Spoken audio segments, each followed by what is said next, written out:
Hello दोस्तों, स्वागत है एक बार पुनः आप सभी का हमारे अपने YouTube channel Shiv coaching classes पर। तो दोस्तों आज की इस वीडियो में हम क्लास 12 बायोलॉजी एनसीईआरटी में डिस्कस करेंगे। दोस्तों जैव विकास में जो लैमार्कवाद की भूमिका है उसको देखेंगे तथा साथ ही साथ जो डार्विन का सिद्धांत है डार्विनावाद उसको देखेंगे तथा साथ ही साथ दोनों के मध्य अंतर देखेंगे। ठीक है दोस्तों, तो आइए सीधे वीडियो को स्टार्ट करते हैं। तो देखिए फ्रेंड्स, जो जैव विकास में लैमार्कवाद की भूमिका है तो देखिए इसको अपन समझते हैं। सबसे पहले देखिए जो लैमार्क थे तो लैमार्क प्रथम ऐसे व्यक्ति थे दोस्तों जिन्होंने विकास यानी जैव विकास जो हमारा है इवोल्यूशन जो है तो उसको विस्तार पूर्वक समझाया। ठीक है दोस्तों, जिसे हम क्या कहते हैं दोस्तों, लैमार्कवाद के नाम से जानते हैं। ठीक है दोस्तों, ठीक है। सबसे पहले लैमार्क ने ही क्या किया दोस्तों, जैव विकास को विस्तार पूर्वक समझाया और इसे हम क्या कहते हैं, लैमार्कवाद के नाम से जानते हैं। देखिए अपने सिद्धांत का उल्लेख इन्होंने जो है अपनी पुस्तक है, इनकी एक पुस्तक, क्या नाम है उसका, फिलॉसफिक जूलॉजिक। ठीक है दोस्तों, तो फिलॉसफिक जूलॉजिक में इन्होंने अपनी पुस्तक फिलॉसफिक जूलॉजी में क्या किया, इस पुस्तक का वर्णन किया। ठीक है दोस्तों, अपना जो लैमार्कवाद है तो इसका सिद्धांत जो है फिलॉसफिक जूलॉजिक नामक पुस्तक में वर्णन किया, जिसे अपन क्या कहते हैं दोस्तों, लैमार्किज्म अथवा लैमार्कवाद या उपार्जित लक्षणों की वंशागत के सिद्धांत के नाम से जानते हैं। ठीक है दोस्तों, तो लैमार्क का जो सिद्धांत है दोस्तों उसको हम लैमार्कवाद या उपार्जित लक्षणों की वंशागति के सिद्धांत के नाम से जानते हैं। ठीक है दोस्तों, अब देखिए यहाँ पे दोस्तों हम लैमार्कवाद के प्रमुख बिंदु देखेंगे, यानी जो लैमार्क ने जो सिद्धांत दिया दोस्तों तो उसके प्रमुख बिंदु यहाँ पे हम देखेंगे एक के बाद एक।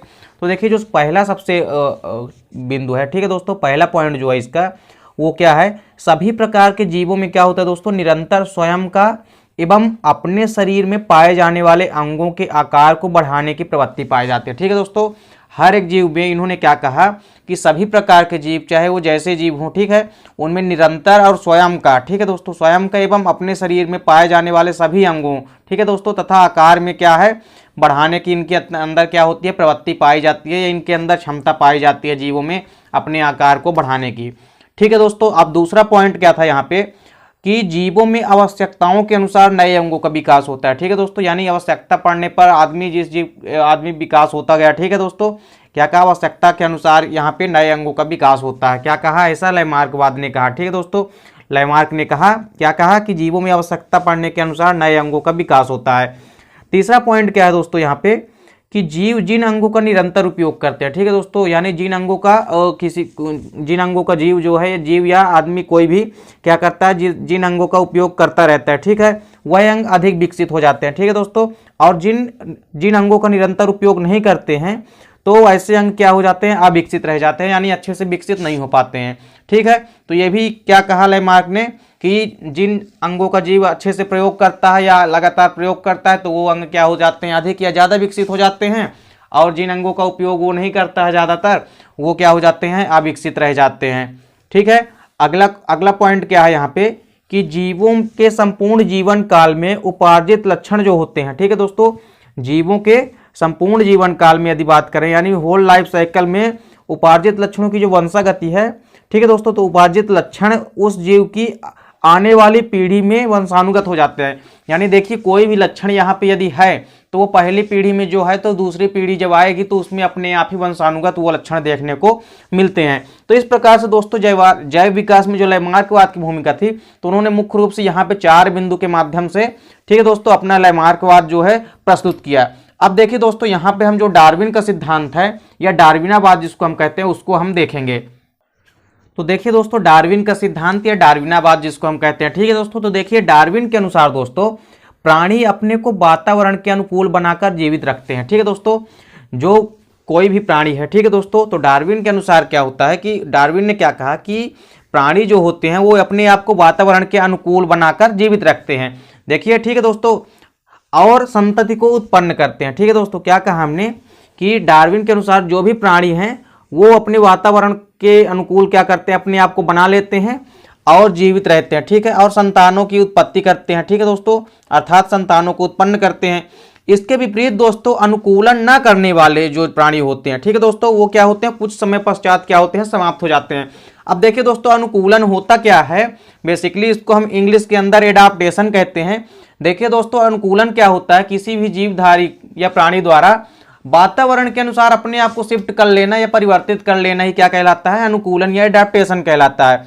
तो देखिए दोस्तों यहाँ पे क्या है कि जो प्राणी अनुकूलन के अनुसार अपने आप को, वातावरण के अनुकूल के अनुसार अपने आप को ढाल नहीं पाते हैं, ठीक है दोस्तों, वो क्या हो जाते हैं, कुछ समय के पश्चात समाप्त हो जाते हैं ऐसे प्राणी, ठीक है। तो यही कहा डार्विन ने कि प्राणी अपने को वातावरण के अनुकूल बनाकर जीवित रहते हैं और संतति को उत्पन्न करता है, यानी किसी अपने समान जीव को उत्पन्न करते हैं। इसके विपरीत जो अनुकूलन न करने वाले प्राणी होते हैं वो कुछ समय पश्चात क्या हो जाते हैं, समाप्त हो जाते हैं। डार्विन ने इस सिद्धांत को प्राकृतिक चयन का सिद्धांत नाम दिया। क्या नाम दिया दोस्तों, इसको आपको याद रखना है कि बेसिकली जो डार्विन का सिद्धांत है तो उसको किस नाम से जाना जाता है, तो प्राकृतिक चयन सिद्धांत के नाम से जाना जाता है, ठीक है दोस्तों। तो इसको आपको याद रखना है। अब देखिए फ्रेंड्स, यहाँ पे यह सिद्धांत जो बेसिकली निम्न तथ्यों पर आधारित है। देखिए यहाँ पे हम मुख्य तथ्यों की बात करेंगे तो पेपर में दोस्तों ये क्वेश्चन आपके लिए 2 या 3 नंबर का आता है। तो देखिए 2 या 3 नंबर के हिसाब से आपको इस क्वेश्चन को तैयार करना है, ठीक है दोस्तों। आपको ज्यादा यहाँ पे याद करने की जरूरत नहीं है, ठीक है। आपको मुख्य बिंदु यहाँ पे समझने हैं। तो देखिए इसके जो मुख्य तथ्य हैं यहाँ पे हम आपको बताएंगे। तो देखिए जो पहला मुख्य तथ्य है वो क्या है, जीवों में प्रजनन क्षमता का अधिक पाया जाना, ठीक है दोस्तों। क्या है, जीवों में प्रजनन क्षमता का अधिक पाया जाना। तो देखिए दोस्तों, जीवों में प्रजनन क्षमता का अधिक पाया जाना, ये पहला तथ्य है किसका, डार्विन का। तो इन्होंने क्या कहा कि सभी प्रकार के प्राणियों एवं पौधों में क्या होता है कि अपनी जाति को स्थिर बनाए रखने के लिए संतान की उत्पत्ति करने की अधिक क्षमता होती है, ठीक है दोस्तों। क्या कहा कि सभी प्रकार के प्राणी एवं पौधों में क्या होता है, अपने ही समान जाति को स्थिर बनाए रखने के लिए संतानों में जो उत्पत्ति करने की या उत्पन्न करने की क्षमता होती है वो क्या होती है, बहुत ज्यादा होती है, ठीक है दोस्तों। यदि यहाँ पे मैं एग्जांपल देखूं तो एक जो मादा एस्कैरिस होती है ये 2.5 करोड़ से अधिक अंडे देती है, ठीक है दोस्तों। अब देखिए यहाँ पे 2.5 करोड़ अंडे देती है, ठीक है दोस्तों, जो मादा एस्कैरिस होती है। एस्कैरिस आपने देखा होगा दोस्तों, ये एकदम से केचुए के समान दिखाई देता है, ठीक है दोस्तों, जैसे केचुए होता है, ठीक है दोस्तों। तो केचुए और एस्कैरिस दोनों के लिए एक ही इंग्लिश में वर्ड प्रयोग किया जाता है जिसको हम अर्थवर्म के नाम से जानते हैं, ठीक है दोस्तों। तो जो एस्कैरिस होता है ये 2.5 करोड़ के समथिंग अंडे देता है, ठीक है। तो इसको आपको याद रखना है। अब देखिए इतनी ज्यादा, मतलब यहाँ पे आप समझ सकते हो कि इतनी ज्यादा संतानोत्पत्ति की क्षमता पाई जाती है, ठीक है दोस्तों, यानी संतान उत्पन्न करने की इतनी ज्यादा क्षमता पाई जाती है इन जीवों के अंदर। अब देखिए ऐसा डार्विन ने अपने सिद्धांत में प्रस्तुत किया। देखिए जो दूसरा यहाँ पे मुख्य तथ्य है वो क्या है, जीवन संघर्ष, ठीक है दोस्तों, यानी स्ट्रगल ऑफ लाइफ। देखिए जीवन संघर्ष में क्या है कि प्राकृतिक संतुलन को बनाए रखने के लिए भोजन, जल, प्रकाश एवं सुरक्षित स्थान के लिए जीवों में क्या हो जाता है, संघर्ष होने लगता है।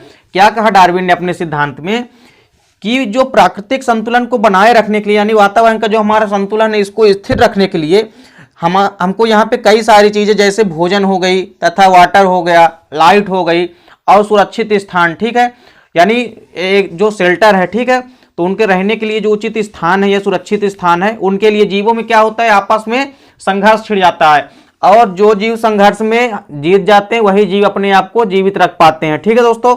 तो इस प्रकार से ये एक दूसरा तथ्य था कि इसका डार्विनवाद का, ठीक है दोस्तों। इसके बाद जो हमारा तीसरा तथ्य है डार्विनवाद का वो क्या है कि योग्यतम की अतिजीविता, ठीक है दोस्तों, योग्यतम की अतिजीविता। यहाँ पे तो देखिए योग्यतम की अतिजीविता क्या है कि ऐसे जीव जिनमें लाभदायक विभिन्नताएं उत्पन्न होती है। देखिए कई सारी जो विभिन्नताएं उत्पन्न हो गई अब जीवों के अंदर, तो उनमें से जो लाभदायक विभिन्नताएं उत्पन्न होती है जीवों के अंदर, तो ऐसे जीव जिनमें लाभदायक विभिन्नताएं उत्पन्न होगी, ठीक है दोस्तों, वो तो अपने आप को क्या करेंगे, जीवन संघर्ष में सफल होते हैं, ठीक है, अर्थात अपने आप को जीवन संघर्ष में सफल बना लेंगे, ठीक है।